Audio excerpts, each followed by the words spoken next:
mean, it's an extremely intelligent idea. I mean, it's very sophisticated analysis, obviously, and he's right that one of the things that human dignity does is precisely to be the organizing concept of human rights.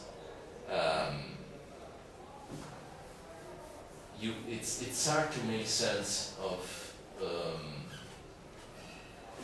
why we have some difficulties in accepting holiday with pay as one of the human rights that we want, when of course we want holiday with pay, right? So we think it's right that workers have holiday with pay, but we don't say it's a human right. Why is that the case? I mean, most of us think that it was, that people were just too generous when they introduced holiday with pay as one of the why is that the case? Well, one answer is, well, because there is the intuition that human rights are about basic goods, and holiday with pay is not basic enough. The other more interesting and more promising answer is that how is holiday with pay related with your dignity? How does that subtract or add to your dignity? Maybe there is not an evident enough connection between the two. That's why we are skeptical that holiday with pay should be part of that. Why do we want, why is it the case that, like you weren't here yesterday, but remember the example of Uganda, there is this top female executive who makes a lot of money for the same job that does a male top executive that makes slightly more than the female top executive. So they both have a fantastic life. They can buy whatever they want. I mean, it's not a question of basic goods, but one is paid just a little bit less simply because she's a woman.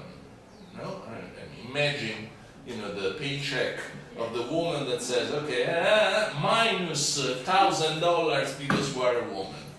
Out of a million euros, or $1 million, minus 1,000 because you are a woman. We think this is a violation of human rights, right? We think that the dignity of that person is violated. There is no way of saying, oh, in one case the basic goods of one person is endangered, the other one is protected, therefore, no, because no basic good is involved in this case, but the dignity of the person is involved. So, Waldron is right. I mean, we always have human dignity, whatever we think of it, in the back of our minds when we conceptualize human rights. I'm just saying, like Simmons, that this is not a good argument to say that the third kind of foundation should be discarded. So it could be that the relationship between human dignity and human rights goes along the lines of the fourth foundation, but as in the question I got at the beginning, this is compatible with the possibility that there is a stronger connection that is more in the way of deduction, and most importantly, a connection in the sense that you have human rights because you have a good argument to show that you have human dignity. So the second task that he was asking me about. And Waldron doesn't want that. And most of the people do not want that because, for this reason we have said many times, because if you dare giving such a foundation, you become divisive. You enter the terrain of metaphysics, you enter the terrain of comprehensive views, you enter a very risky terrain. Just to make it crystal clear, what Waldron offers is for accounts are not foundations itself, but just ways of conceiving foundations, right? He offers a distinction between 4 ways of conceiving of a foundation, and the fourth one, that is the one he likes most, is a foundation in this loose sense that one concept organizes, gives a unified account offers you the possibility of having a unified account of the lower level So concepts. besides being how you see foundations, how you conceive them, it's also in a loose sense a foundation itself is called. No, say it again. Because what I want to understand is that if choosing one of these ways of conceiving foundations is a rival task of choosing an orthodox or a view or something like that. Yes. For example, you could raise a foundation of a constant type of an orthodox, and in terms of social practice, understand how these foundations relate to human rights practice in a third or fourth kind. Changes that Waldron proposes. So you understand that there are different things. How do you conceive foundations and which foundations you support? I see. I'm asking if these are rival questions. How one determines the other. I see. Now I understand. Okay, so well, I think that by choosing one of the four foundations, you are already deciding whether you want to be an orthodox or not. If you think that the third foundation has something intrinsically wrong, then you cannot be an orthodox.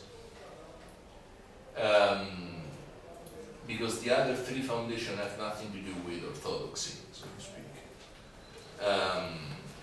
Now, at a more general level, I think you are asking whether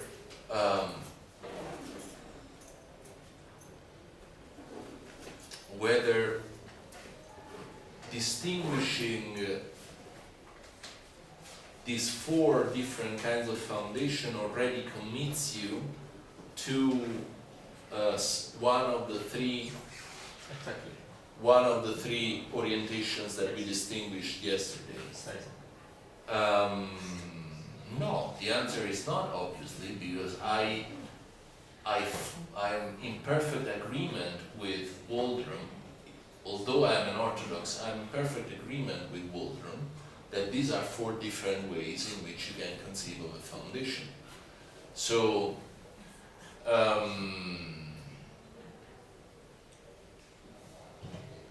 I don't think that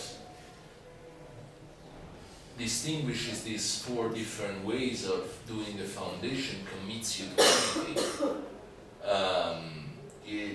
It's only when you express a preference, or you say that one of these four is not promising, that you enter one of the other camps of the orientations that we distinguished yesterday. And in fact, I think that Waldron does enter, at least is saying officially, I'm not saying that the third foundation is wrong, but basically what he's saying is that I like more the fourth foundation because I don't like foundation as it is traditionally practiced.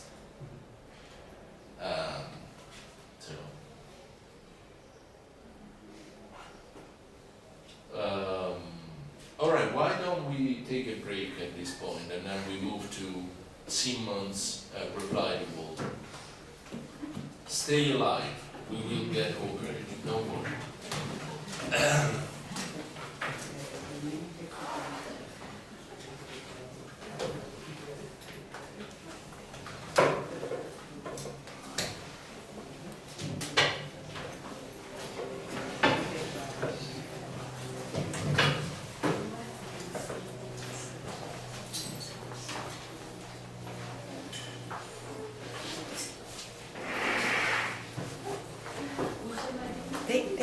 Thank you, John.